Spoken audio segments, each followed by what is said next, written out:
Well said, my friend. Other points you want to get out there to the public. Let's talk about Mexico being a failed state and collapsing, and the acceleration of crime and murder, especially racial murder, including piracy now in places in Texas bordering Mexico. Well, you know, I've just recently heard about some of the piracy. Some of the piracy I would describe as illegal immigration itself as a form of piracy of the American citizenry in many ways. Mexico, you know, the death count, and the situation there. I'll tell you a story that I think you'll appreciate, Alex. I got a guy that pops on my website every now and then, says he's a young man in Mexico who likes video games, but is sympathetic to our cause, or so he says. But he always sends me pictures and images and things about how the club he was near got shot up by the Mexican gangs the other night with blah, blah, blah, people killed. So it's really hard for me to tell where this guy's coming from, but he sent me a message last week of a Los Zetas commando raid on a villa in Mexico where 5 to 15 cars rolled into this little town at 5:30 a.m., and apparently the government or the federales had some digital cameras set up that documented all this. And they got out and they blocked the roads and secured the access in a paramilitary fashion with their ski mask and their assault rifles, all converged on a villa of some drug lord or something and started firing through the windows or whatever. And he wanted to know what I thought of the tactics of Los Zetas. And I said the tactics of Los Zetas are horrible, and what you see here in this film is horrific. However, what you see here in this film could not happen in over half of America, because there are more armed men with more firepower than you see in this video within a 1-mile radius of my house due to a thing called the Second Amendment. And if that type of thing happened in a lot of neighborhoods around America at 5:30 in the morning after the first gunfire went off, a lot of people would open their windows and handle it from their bedrooms. That's what Mexico needs. I see where you're going with this. This is the way they threaten you. I get the same stuff. What do you think of this? What do you think of how we'll kill you? Oh, are you concerned about that as a form of intimidation? So that's what it is, a threat. It is, but it's also, my response is that because I live in the United States and because I'm a free American with First and Second Amendment rights, that if they came into my neighborhood, or still over half the neighborhoods in America, and tried that, they wouldn't get out scot-free. You're not going to, or they wouldn't get away with it more than once. You know, the citizenry of America is armed, and we are arming ourselves in greater capacities every day, especially after watching trailers for films like Machete. And therefore, we, the people of the United States, are empowered. In Mexico, the government has guns, the gangs have guns, the people have none.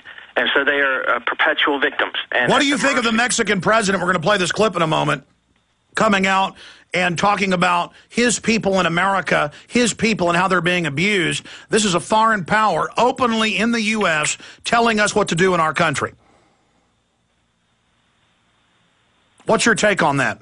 Well, I think that we should, every time he tries to step in the White House, he should be presented with a bill for his people in our country, an estimated bill. And each time he comes back, he should be handed the increased total bill and explain that he's not going to be allowed in the United States or in the White House or any other government institution, much less a couple years ago, Alex, he didn't even bother with stopping by the White House.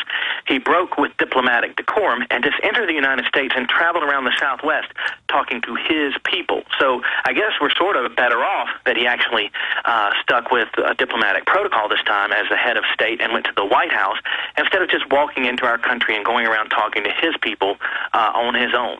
I think that he should be presented with a bill for the cost of his people. Well, just imagine if, say, there were 30 million French in Germany, and the French president went to Germany and told the German government what to do and told the 30 million French to manipulate the political process in that country. That is an act of war. That is an act of subterfuge. That is an act of military overthrow, of conquest, of infosora, a law infosora.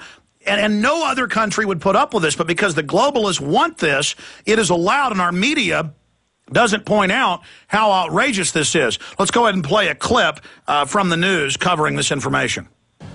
For his part, the Mexican president said some things that were a bit more restrained than what he has said in his own country, which he called the Arizona law, which has not yet to go into effect, an opening to hate and discrimination in that state, Here's what he said about Arizona's immigration law on the South Lawn.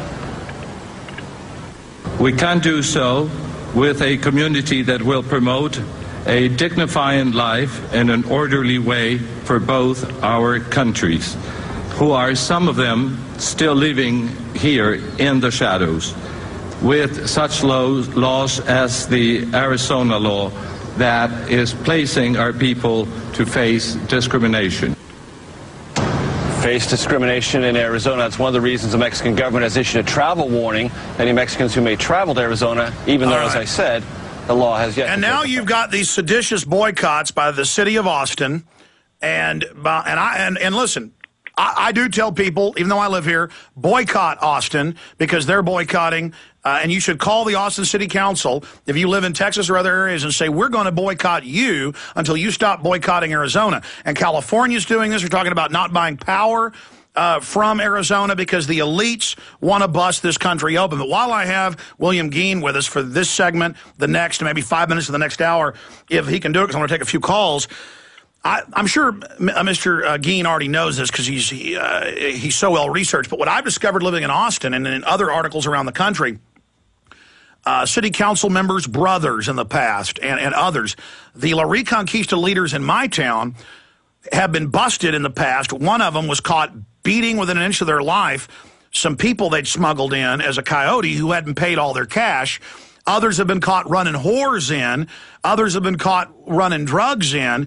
And so really, this is just the Mexican mafia El Jefes who are here just over their people. They don't want them speaking English. They don't want them getting the Second Amendment. They want to keep them as slaves like they do in Mexico. And a lot of these La Reconquista leaders are just mafia criminals who are in political office.